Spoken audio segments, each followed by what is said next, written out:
Kasi sabi ko gusto ko rin po talaga matry mag-acting. And malay nyo naman kung saan tayo dalhin ng acting. Ang malaking pinagbago sa buhay ko after winning the Clash is that um mas nakakatulong na ako sa family. And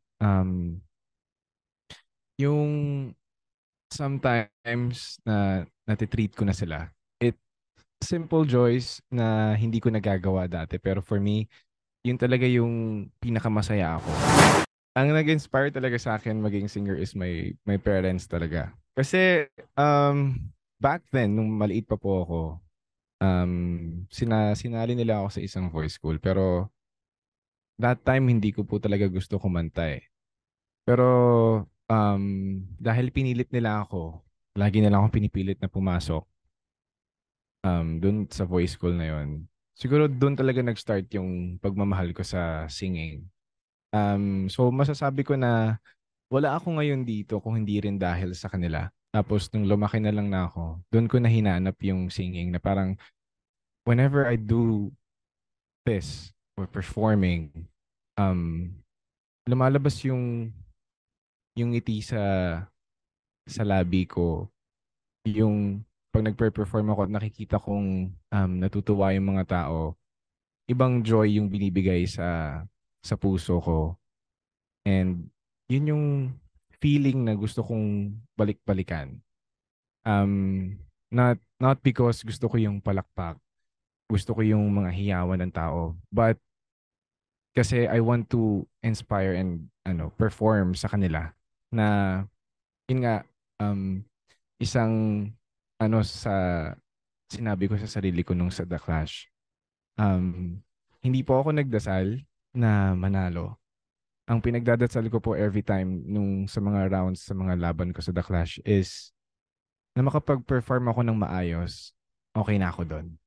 Matanggal ako o hindi, basta nakapag-perform ako ng maayos, okay na ako doon. Yun yung pinakadasal ko lang, na matuwa yung mga judges, matuwa yung mga manonood. Tulad nga na sabi ko, may pahabol po nung 2023 sa aking post. Sabi ko, a gift bago matapos ang 2023. Siguro, ang masasabi ko po is blessed kasi whenever I sing, talagang binibigay ko din po yung lahat-lahat.